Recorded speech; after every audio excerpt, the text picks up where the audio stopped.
누가복음 5장 1절부터 11절까지 함께 읽겠습니다. 누가복음 5장 1절부터 11절까지 말씀 우리 한 목소리로 함께 한번 읽겠습니다.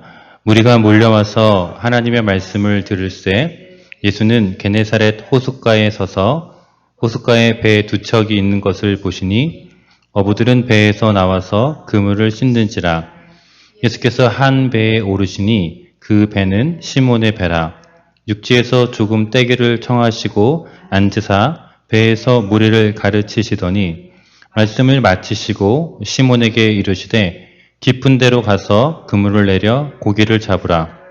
시몬이 대답하여 이르되 선생님, 우리들이 밤이 새도록 수고하였으되 잡은 것이 없지만은 말씀에 의지하여 내가 그물을 내리리이다 하고 그렇게 하니 고기를 잡은 것이 심이 많아 그물이 찢어지는지라.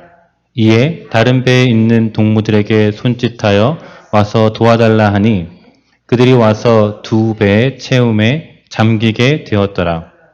시몬 베드로가 이를 보고 예수의 무릎 아래에 엎드려 이르되 주여 나를 떠나소서 나는 죄인으로소이다 하니 이는 자기 및 자기와 함께 있는 모든 사람이 고기 잡힌 것으로 말미암아 놀라고 세베대의 아들로서 시몬의 동업자인 야고보와 요한도 놀랐습니다.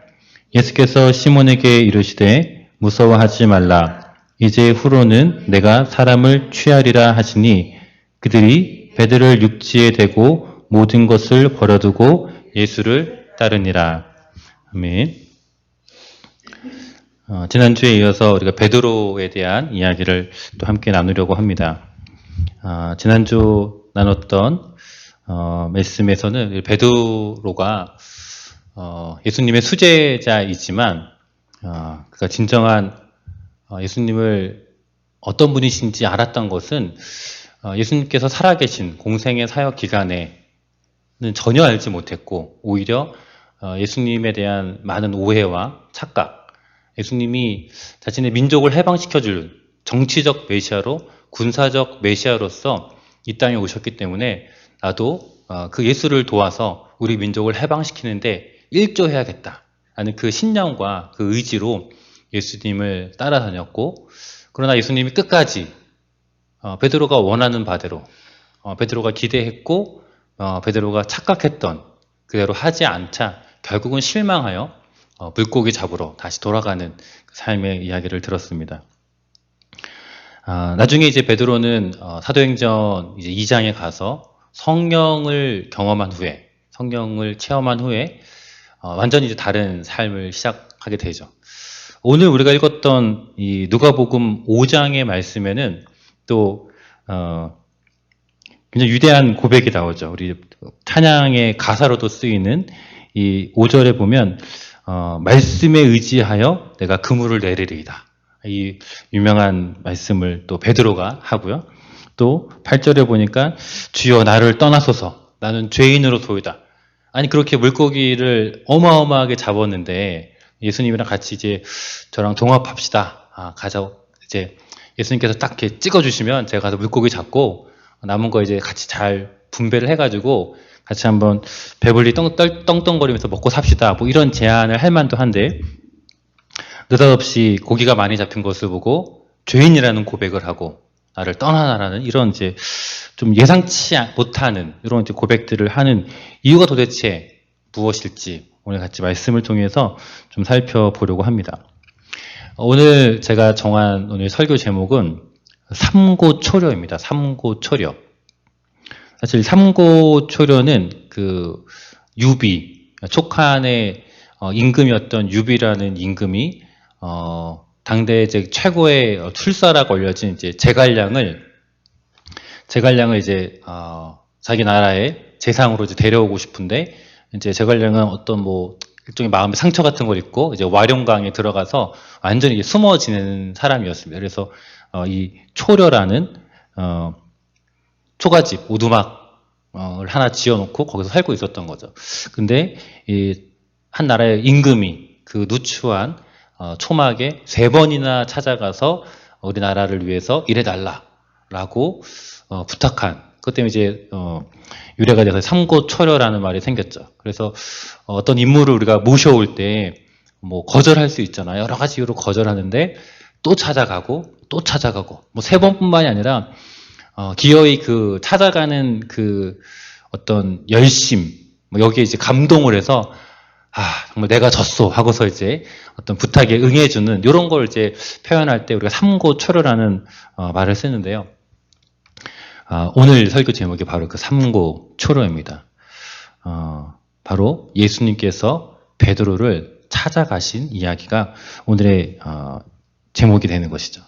오늘 1절에 보니까요, 무리들이 몰려왔습니다. 예수님이 생애 사역, 공생의 초기 사역부터 이미 슈퍼스타가 되셨습니다. 그래서 누가복음 이제 4장의 내용을 보면 공생의 시작이 이제 나와요. 1, 2, 3장에서 예수님의 탄생에 대한 이야기가 나오고 4장이 돼서 이제 공생애를 시작하고 사탄의 시험을 받고, 그리고 14절부터 30절까지 이제 회당에서 예수님께서 가르치는 사건이 나옵니다. 회당에서 가르치는 사건이 나오고 또 가르치는 사건 와중에 회당에서 어떠한 일이 있냐면 거기에서 귀신 들린 자를 치유하시는, 즉 축기하는 사건이 나옵니다. 사람들이 회당에 모여서 하나님 말씀, 구약 말씀을 듣다가 이제 깜짝 놀라는 사건이 하나 발생을 하죠. 그리고 4장에 또 나오는 내용이 뭐냐면 예수님이 그 축기 사건 이후에 베드로의 집에 가십니다. 거기 누가 있었냐면 베드로의 장모님이 와 계셨어요. 같이 살았던 건지 잠깐 뭐 놀러 오신 건지 모르겠지만 그곳에 베드로의 장모님이 계셨는데 열병을 앓고 있었습니다. 근데 그 장모님을 치유해 주시는 사건이 나옵니다. 그리고 나서 40절부터 49절까지, 44절까지의 내용이 뭐냐면 예수님의 이런 소문이 막 퍼지기 시작한 죠. 예수가 나타나서 사람들을 치유하신다, 병자들을 낫게 한다, 이런 뭐 귀신도 쫓아낸다, 이런 이야기가 소문이 퍼지니까 수많은 병자들이 예수님께로 막 몰려드는 거죠. 너나 할 것 없이 아픈 사람들 막 데리고 오고, 또 그만한 구경거리가 어디 있겠어요. 그 먼 옛날 2000년 전에 그만한 구경거리가 이 심심한 세상에서 어디 있었겠어요. 그래서 구경꾼들도 몰려들고 어마어마한 무리가 예수님 주변에 이제 따라다니게 됐던 거죠. 그리고 또 회당에 가서 또 하나님의 말씀을 전하는 이런 사역이 누가복음 4장에 기록이 됩니다. 그런 사역들을 막 펼치셨기 때문에 예수님이 어느 동네에 나타나셨다, 어느 동네에 등장하셨다 그러면은 수많은 무리들이 이제 구경 삼아서, 재미 삼아서 몰려들었고, 이제 그 중에 정말 갈급한 사람들, 뭐 병이 있거나 내지는 저분이 정말 어떤 분일까에 호기심에 의해서 찾아가는 사람들로 항상 북새통을 이뤘습니다. 그래서 오늘 1절에 나오는 이 무리들이 와서 하나님 말씀을 듣는데, 이 무리들이 그냥 온 거죠. 그냥 구경하러. 막 우리처럼 막 주일날 예배드리고 수요일날 예배드리고 이렇게 말씀을 사모하고 예배를 사모하고 막 은혜 받기 위해서 온 것이 아니라 한번 가보자. 무슨 말씀 하나, 도대체 뭐 새로 좀 이상한 사람이 나타났는데 도대체 무슨 얘기를 하나 한번 드러나 보자라고서 수많은 이제 구경꾼들, 호기심에 찬 사람들이 이제 몰려와서 말씀을 들었던 거죠. 장소는 어디였냐면 지난주에도 등장했었던 이 게네사렛, 갈릴리 호숫가였습니다. 갈릴리 호수가 워낙 크기 때문에 뭐 갈릴리 바다라고도 일컬어지고, 워낙 크다 보니까 뭐 여기저기 이제 지역에 걸쳐 있었겠죠. 그래서 게네사렛이라는 지역에도 걸쳐 있다 보니까 뭐 그 동네 사는 사람들은 그냥 게네사렛 호수 이렇게 불렀던 것 같습니다. 이제 그 호숫가에 예수님께서 서 있는데, 호숫가에서 배가 2척이 있었습니다. 배 2척이 있는데 이제 어떤 풍경인지가 굉장히 중요한데요. 어부들이 배에서 나왔습니다. 그러니까 배를 이제 무트로 댄 거죠. 그래서 배에서 배 밖으로 나온 거죠. 그리고 거기서 뭘 했느냐? 2절에 보니까 그물을 씻는지라. 그물을 이제 청소하는 거죠. 그러면 이 상황이 어떤 상황이냐면 이제 고기를 다 잡고 오늘의 이제 이 일을 끝내고 나서 이제 다음 날을 위해서 새롭게 준비하는 그 그물을 다시 좀 손질하고 정리하는 요런 이제 상황인 거죠. 요 비슷한 본문이요. 마태복음에도 나오고 마가복음에도 나옵니다. 그런데 신기한 것은 이게 조금 달라요. 어떻게 다르냐? 마태복음 4장과 마가복음 1장에 나오는 그 비슷한 장면은 두 개는 똑같아요. 마태복음과 마가복음은 똑같아요. 어떻게 똑같냐? 제자들이, 베드로를 포함한 많은 제자들이 바닷가에서, 이 갈릴리 호숫가에서 물고기를 잡는 거를 보세요. 그물을 던지는 걸 보세요. 이제 헷갈릴 수가 없는 거죠. 헷갈릴 수가 없는 거예요. 하나는 바다 위에서, 배 위에서 그물을 던지는 장면인 거고, 오늘 장면은 배 밖에 내려서 그물을 씻는, 정리하는 장면이기 때문에 이 두 장면이 성경의 기자들이 헷갈릴 수 있는 상황이 아닌 거죠. 그러니까 동일한 사건을 좀 다르게 본 게 아니라 완전히 별개의 사건인 거죠. 여러분, 어부들이 매일매일 베드로와 안드레나 오늘 등장하는 다른 제자들이 매일매일 그물을 던지러 어부였으니까 바닷가에 나가겠죠. 그러면 바닷가에서 고기 잡은 이런 상황들은 매일매일 일어나는 일상이었죠. 그 중에 이제 두 컷이 있는 거예요. 마태복음과 마가복음에 있는 장면은 어떤 장면? 고기 잡기 위해서 그물을 바다에 던지는 장면. 근데 오늘은 이제 그 장면이 아닌 거잖아요. 그러니까 두 가지 사건이 있었던 거죠. 어떤 사건이 먼저 있었냐면 아마도 마태복음과 마가복음에 있는 사건이 먼저 있었던 사건인 것 같아요. 그때는 예수님께서 고기를 잡고 있는 베드로에게 오셔서 나를 따라오라. 내가 너로 사람을 낚는 어부가 되게 하겠다라는 말씀을 하십니다. 오늘과 똑같은 말씀이에요. 여기도 오늘에도 10절에 보면 내가 사람을 취하리라는 말씀을 하시잖아요. 그러니까 사람 낚는 어부 되겠다라는 말씀을 마태복음 4장과 마가복음 1장에서도 이미 하셨던 거죠. 전에. 그러면 그때가 고기 잡는 현장에 나타나서 베드로를 제자로 부르셨던 이 사건이 예수님과 베드로가 처음 만난 사건이냐? 그렇지 않습니다. 예수님께서 베드로를 첫 만남에서 제자로 너 참 쓸만하다 라고 부르신 게 아니었고요. 첫 만남은 요한복음 1장에 나옵니다. 요한복음 1장에 시몬 베드로의 형제였던 안드레가 원래는 세례 요한의 제자였는데 세례 요한이 예수님을 보고서 저분이 하나님의 어린 양 메시아다라고 이야기합니다. 그래서 안드레가 그 예수님을 따라갑니다. 따라가서 이야기를 해보니까 맞는 것 같은 거예요. 이분이 정말 메시아 같은 거예요. 그래서 어떻게 해요? 베드로한테 막 달려갑니다. 그래서 내가 메시아를 만났다라고 이야기합니다.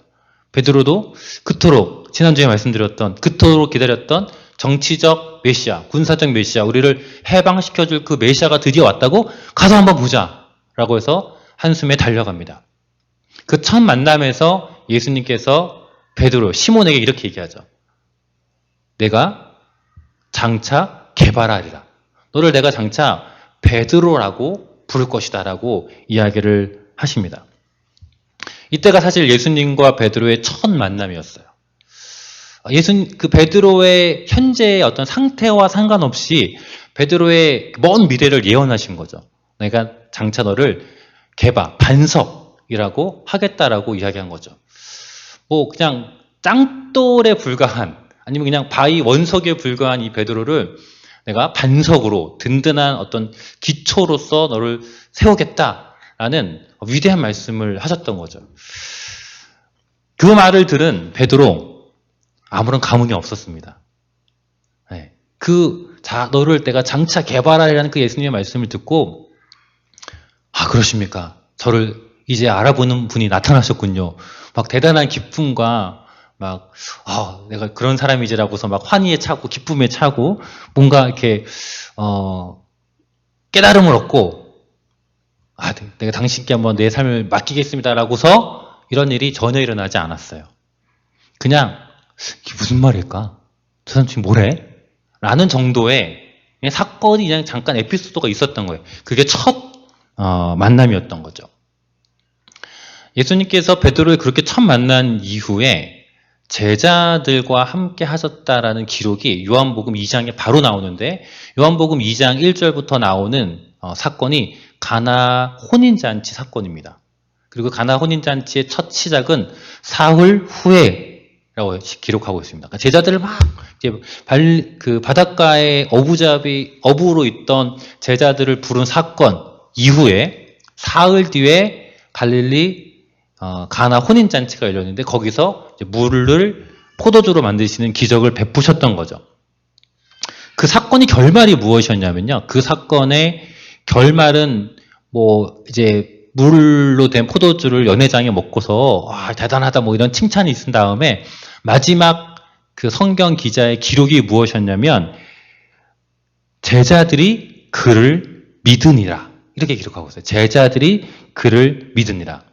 요한복음 2장 11절의 가나 혼인잔치의 마지막 결론은 무엇이었느냐? 제자들이 이제 그를 믿기 시작했다. 제자들이 그 사건을 통해서 이제 저분이 진짜 메시아인 것 같다라는 생각을 조금씩 하고 믿음이 그들에게 생겼던 거죠. 아마 이때가 한 두 번째 정도의 만남이지 않았을까 싶어요. 그리고 나서 우리가 읽었던 이제 누가복음 5장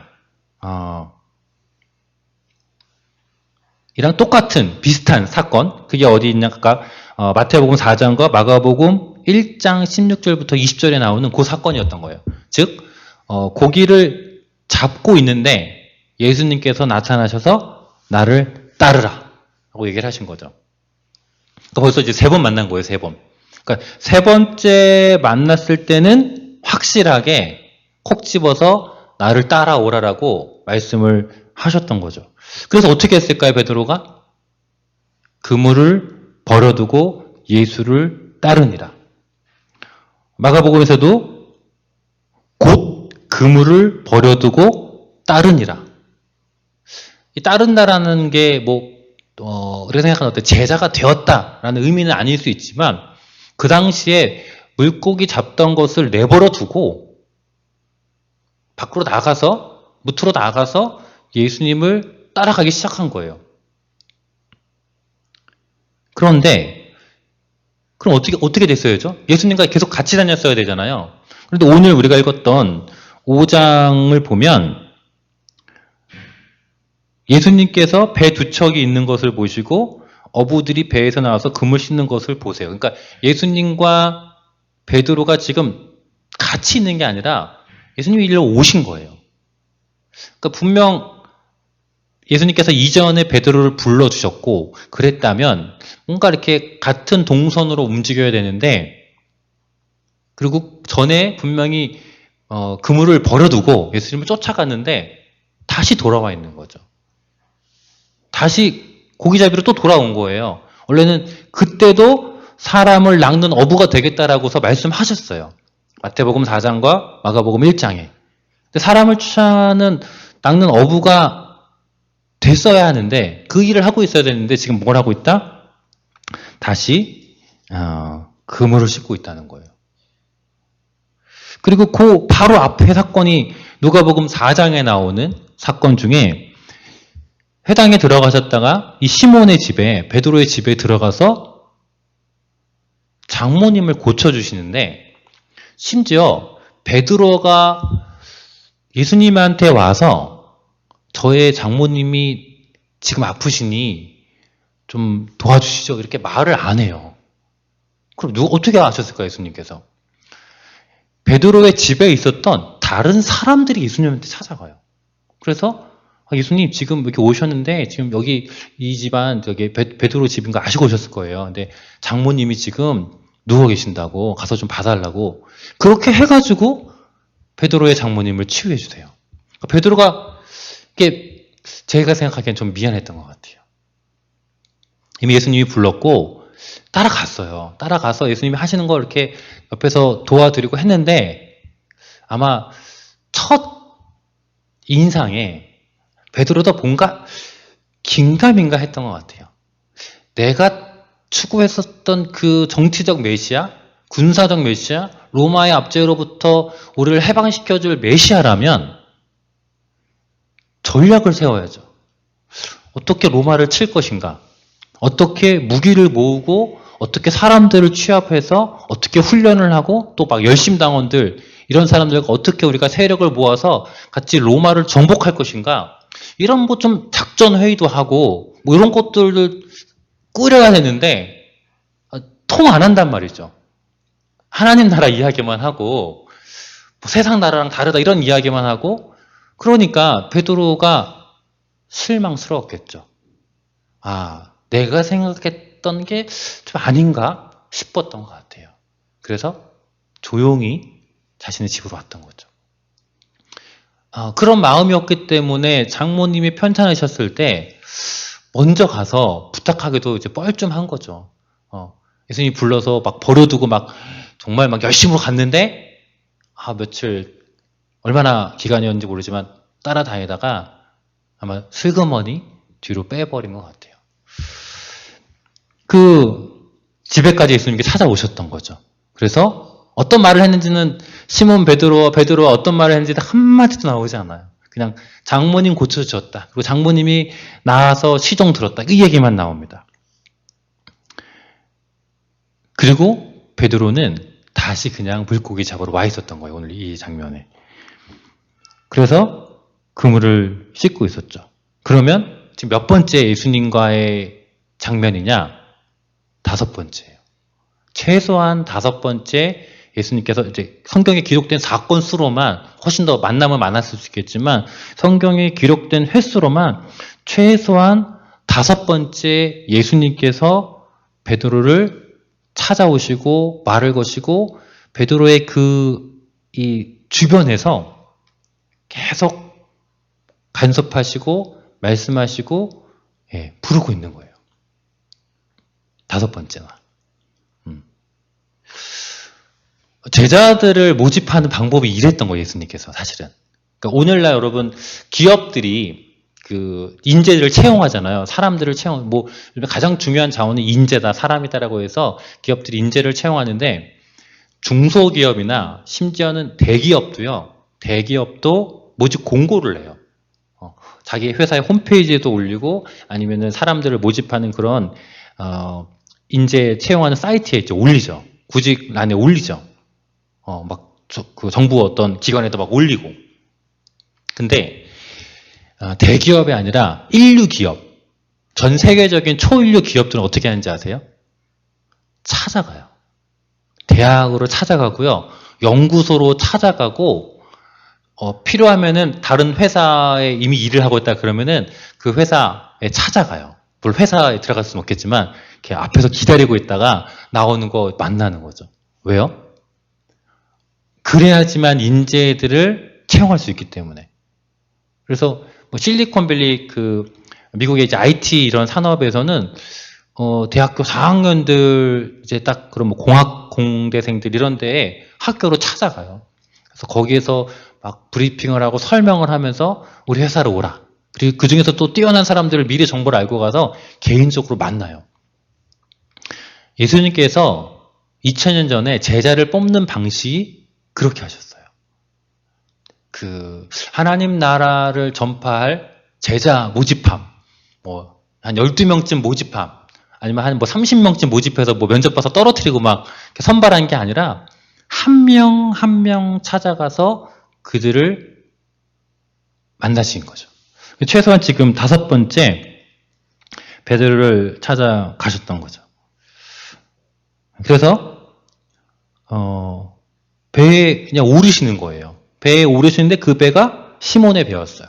이미 이제 알고 있는 사이죠. 이미 다 구면이기 때문에 그냥 말 없이 배에 딱 올라도 그냥 베드로도 얼마 전에 우리 집에 오셔가지고 장모님 고친 사건 마음에 부담으로 알고 있을 거 아니에요. 말은 안 했지만 자기가 어떻게 과거에 어떻게 했는지도 있으니까 말은 안 하지만 그냥 좀 이렇게 불편하겠죠. 불편한데 예수님께서 배에 타시는 애니까 그냥 소리 없이 자리를 내어드리고 예수님께서 조금 떼어달라고 하니까 네, 떼어줍니다. 그래서 베드로한테 무슨 말 한마디도 안 하고 거기에서 모였던 무리들한테 가르치기를 시작하시는 거죠. 그 말씀을 이제 다 마친 다음에 사건이 일어납니다. 우리가 생각하기에는 하나님의 말씀이라는 게 오늘 여러 번 나오는데 이게 지금 중요한 게 아닌 거예요. 하나님의 말씀이 중요한 게 아니라 오늘 사건의 핵심은 이 시몬, 베드로와의 관계예요. 그래서 말씀은 다 마치시고 이제 4절에 시몬에게 말씀하십니다. 원래 좀 이렇게 잘 문맥의 흐름상 어떻게 되느냐? 시몬, 이제 올 때 되지 않았어? 전에도 불렀는데, 그리고 내가 집에 가서 장모님도 고쳐주셨는데, 그리고 내가 가나안 혼인잔치에서 기적도 베풀었잖아. 이제 좀 올 때 되지 않았나? 이런 말씀을 이제 하셔야 되거든요. 다시 이제 제대로 부르시려고 가셨으니까. 얼마든지 앞에 있는 요런 맥락만 가지고도 그렇게 다시 한번 부르시는 사건이 가능한데 예수님께서 전혀 다른 명령을 내리세요. 어떤 명령을 내리시느냐? 깊은 데로 가서 그물을 내려서 고기를 잡으라는 거죠. 깊은 데로 가서 그물을 내려서 고기를 잡으라. 핵심이 뭐예요? 뭐 하라는 거예요? 고기 잡으라. 고기 잡으라. 이게 핵심이에요. 고기 잡으라. 그러니까 장소는 뭐 중요하지, 깊은 데로 가는 게 중요한 게 아니고, 얕은 데로 가는 게 중요한 게 아니고, 일단 뭐 해변가에 있으니까 좀 들어가야겠죠. 어디를 가든 깊은 데겠죠, 여기보다는. 그래서 안쪽으로 좀 들어가라는 거죠. 한마디로, 이제 물이 완전히 동떨어진 새로운 공간으로, 바닷가로 조금 더 호숫가 안으로 더 들어가서, 그 공간에서, 아무튼, 이제 뭐 하라? 고기를 잡으라. 핵심은 그거예요. 근데 뭐 그들이 고기를 잡는 수단이 그물이니까 그냥 그물을 내려서 고기를 잡으라라고 이야기를 하신 거죠. 시몬이 생각하기에 또 자기 따라오라고 하면 어떡하지? 미안한데 또 따라오라고 하면 어떡하지? 이런 마음이 좀 있었을 것 같아요. 전에 한번 따라갔었는데 제가 무슨 이유인지 모르겠지만 다시 그냥 현업으로 돌아왔는데 또 오셨네 이분. 좀 끈질기시네. 이런 생각도 마음에 하면서 있었는데 뭐 고기 잡으라고 하는 거죠. 생뚱맞게, 완전 생뚱맞게 그물 내려서 고기 잡으라고 하는 거죠. 시몬 베드로가 이렇게 이야기를 합니다. 우리들이 밤이 새도록 수고를 하였다. 근데 잡은 게 없었다. 이게 무슨 말이죠? 밤이 새도록 수고했는데 잡은 게 없었다. 요게 오늘의 현실입니다. 예수님, 요게 오늘의 현실. 오늘은 좀 안 잡히는 날이에요. 오늘은 뭐 이유는 잘 모르겠지만 뭐 수많은 어부 생활을 했으니까 이런 날도 있었겠죠. 안 잡히는 날, 정말 힘들게 일을 해도 한 마리도 못 잡는 날, 좀 재수 없는 날 뭐 있을 수 있잖아요. 얼마든지. 오늘은 좀 그런 날입니다. 이게 오늘의 현실이에요. 제가 좀 알려드릴게요. 예수님, 민망한 마음은 저도 있지만, 그래도 오늘은 일단은 어떤 상태냐? 이 바닷가의 물고기 상태가, 물고기도 기분이 안 좋은지, 아무튼 안 잡히는 상태입니다. 근데, 뭐 말씀을, 우리 번역이 조금 잘못되어 있긴 해요. 말씀에 의지하여라기보다는 그냥 말씀을 하시니까 이 정도가 적당해요. 말씀을 막 이렇게 사모하고 의지하고 막 순종했다라기 이런 뉘앙스가 사실 원문에는 없고요. 그냥 말씀에 의지하여라는 요 말이 그냥 이런 표현이 돼요. 좀 거절하기는 좀 그러니까 예수님께서 그래도 한번 가서 이렇게 고기 잡으라라고 하시는데 거기서 대놓고 이거 안 됩니다 이렇게 하기는 좀 민망하잖아요. 그래서 어떻게 해요? 말씀을 하시니까 좀 거절할 수까지는 없고 그 다음에 뭐라 그래요? 그 다음에 그물을 내리리이다. 예수님께서는 뭐라 그랬죠? 고기 잡아라. 근데 베드로는 뭐라 그래요? 그물 던지는 것까지 내가 해볼 수는 있다 그냥. 뭐 예수님 부탁하시고 말씀하시니까 내가 뭐 그물 정도 내리는 거 뭐 이미 씻었지만 한 번 더 그냥 내렸다가 뭐 끄집으면 되니까 그물 내리는 거 정도는 내가 뭐 하겠다. 신용 정도는 내주겠다는 거죠. 그러니까 사실은 이 베드로의 말이 막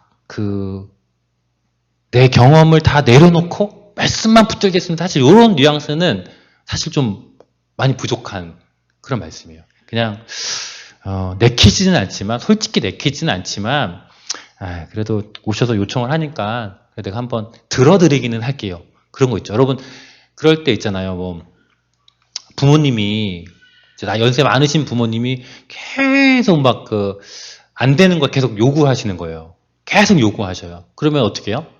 안 되는 거 알죠? 근데 어떻게 해요? 알아서 한번 해드릴게. 역시 해보면 결과는 역시 안 되는 거야. 근데도 어떻게 해요? 계속 요구하시니까 해드리는 거죠, 한번. 지금 이제 베드로의 상황이 그겁니다. 전혀 고기를 잡아야겠다는 생각 자체가 없는 거죠. 오늘은 그런 날이 아닙니까? 이제 미안한 마음에, 죄송스러운 마음에 그냥 금을 한번 내려주는 거는 제가 하겠습니다라고 이야기합니다. 근데 그렇게 했는데 6절에 고기를 잡았는데 너무 많은 거예요. 그물이 찢어질 정도로. 그래서 7절에 옆에 있는 다른 배에 있는 동무들한테 손짓을 해서 도와달라고 합니다. 그랬더니 얼마나 많았는지 2배에 가득 채우게 된 거죠. 아마 가끔 이런 날도 있었을지 모르겠지만 어부들의 로망과 소망 중에 하나겠죠. 야, 언제 한번 그냥 정말 만선이 되어서 돌아온 꿈 같은 그런 날들이 오늘 바로 일어난 거죠. 전혀 예상치도 않았고, 전혀 기대하지도 않았고, 또 정말 뜻밖에도. 그래서 8절에 보니까 시몬 베드로가 이 말도 안 되는 이 상황을 보고서 취한 행동이 뭐였냐면 예수님의 무릎에 엎드리는 거죠. 발 아래 엎드리는 거죠.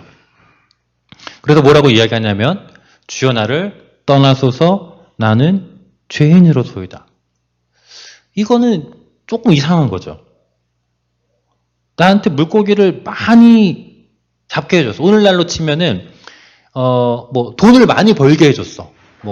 좋은 자리터를 소개해줘서 거기 가서 내가 장사를 했더니 정말 막 떼돈을 벌었어. 내가 어디 가서 무슨 사업을 했더니 막 그 사업이 갑자기 막 번창했어. 그 사람 소개로 내가 사업을 했더니 이렇게 막 정말 예상치 못한 막 성공과 대박이 났을 때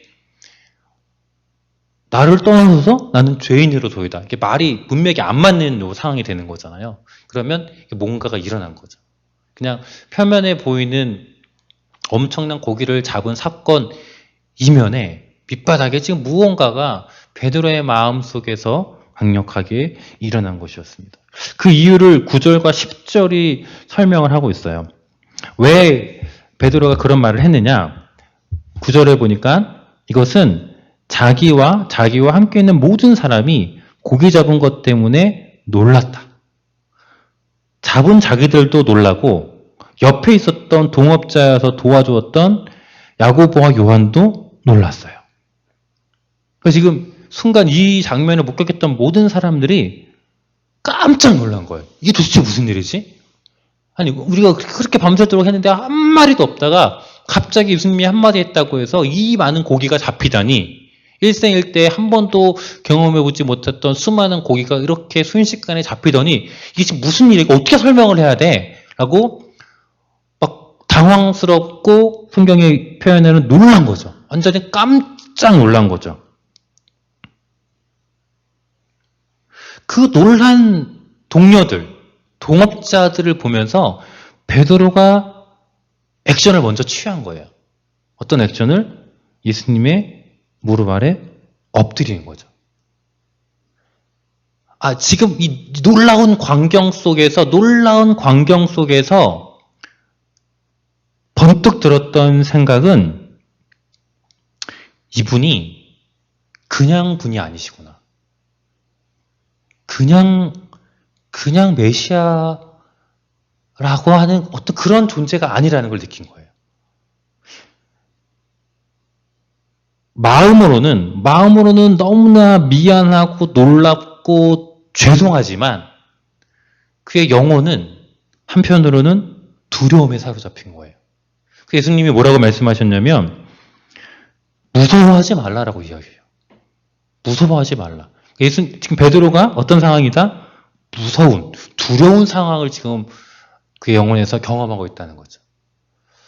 그가 그 수많은 물고기를 보면서 경험했던 것은 예수님의 어떤 신적인 상태, 신적인 모습을 느꼈던 것 같아요. 그냥 우리를 정치적으로 해방시켜주고 위대한 지도자처럼 군사적인 혁명을 일으키고 다윗처럼 위대한 군주가 되어서 우리를 다시 나라를 회복시킬, 주권을 회복시킬 그런 어떤 강력한 리더십을 가진 그런 지도자급이 아니구나,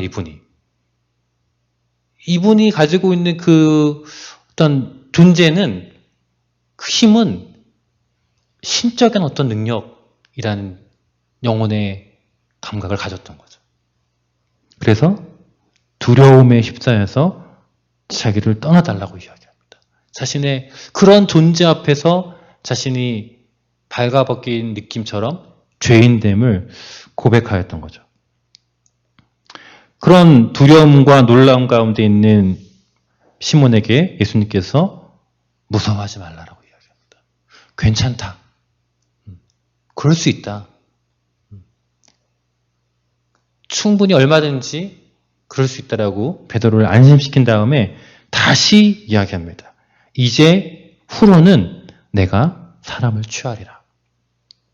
이미 마태복음 4장 19절에도 말씀하셨고 마가복음 1장 17절에도 동일하게 너로 하여금 사람을 낚는 어부가 되겠다라고 말씀하셨는데, 오늘 이 누가복음 5장 10절에 한 가지 단어가 추가되는데요. 그게 뭐냐면 이제 후로는, 이제부터는, 정말 이제부터는 너가 이제 사람을 취하겠다라고서 또 부르시는 거예요.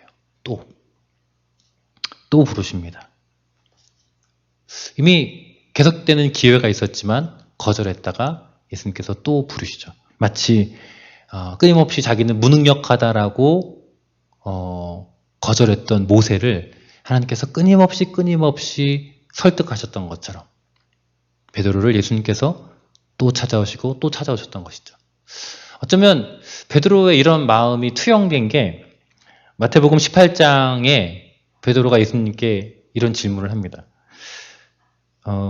주님, 형제가 만약에 저에게 죄를 범하면 몇 번이나 용서를 해줘야 됩니까? 7번까지 해야 합니까? 이렇게 물어봅니다. 예수님께서 7번씩 70번이라도 해라 이렇게 답을 하시는데, 어쩌면 베드로는 이게 자신의 마음이었을지도 모르겠어요. 자기가 얼마나 나약하고 얼마나 부족하고 얼마나 실수투성이인지, 그런 나를, 주님이 나를 몇 번 용서하실까? 물론 베드로는 돌려서 누가 나한테 잘못하면 내가 몇 번 용서해줘야 됩니까? 이렇게 물어봤지만, 사실은 지금 제가 그렇게 많이 실수하고 연약한데 저를 몇 번이나 용서해줄 수 있죠? 라고 어쩌면 물어본 게 아닐까 싶어요. 예수님의 70번씩 7번씩 70번까지라도라는 그 대답을 들었을 때 아마 베드로는 내가 누군가를 그렇게 용서해야지 이런 마음보다는 내가 이분한테 나의 삶을 조금 더 드려도 되겠구나. 내가 그렇게 엇나가고 실수하고 부족해도 나를 끝까지 용서해 줄 수 있는 분이겠구나 라는 믿음들을 더욱더 키워갔을 것 같아요. 11절에 다시 이제 그 제자 무리가 베드로를 육지에 댄 다음에 모든 것을 버려두고 예수님을 따릅니다. 네, 이 사건은 두 번째 사건이에요. 또 이 일을 또 한 거예요. 네, 전에도 버려두고 떠났어요. 근데 오늘 또 버려두고 또 떠난 거죠. 네, 왜? 전에 실패했기 때문에. 네, 그리고 이것이 어쩌면 우리의 신앙의 여정입니다. 우리가 하나님 앞에서 결심하고 결단하고 이제는 제대로 살아보겠노라고 정말 헌신하고 눈물로 콧물로 고백을 하지만 또 넘어지고 또 실수하고 실패하고 죄의 유혹 가운데 빠지고, 그럴 때 우리가 해야 될 게 무엇이냐면 또 결단하는 거예요. 또 주님의 부르심 앞에 나아가는 거죠. 그렇게 어쩌면 우리는 아주 조금씩 깨지면서 성장하는 것 같습니다. 우리 신앙생활의 여정도 그렇게 넘어지고 다시 일어나고 또 넘어지면서 어느샌가 나는 왜 맨날 넘어지기만 하지? 라고 생각하는 어떤 그 순간에 어느덧 성숙해 있는 우리의 신앙의 모습이 되지 않을까 생각합니다. 저와 여러분이 베드로처럼 넘어지고 또 실수하더라도 다시 일어설 수 있는 용기를 주시는 그 주님 앞에 계속 나아가는 삶을 살기를 소망합니다. 기도하겠습니다. 하나님 아버지 감사합니다. 게네사렛 호숫가에 찾아오셨던 그 예수님을 오늘 우리가 만나기를 소망합니다. 우리의 삶의 자리에 깊숙이 찾아오셔서 우리의 일터로 우리의 가정으로 찾아오셔서 우리를 만나주시는 그 주님을 우리가 더욱더 깊이 만나고 다시 한번 믿음으로 고백하고 따를 수 있는 저희들 될 수 있도록 은혜를 부어 주옵소서. 예수님의 이름으로 기도드립니다. 아멘.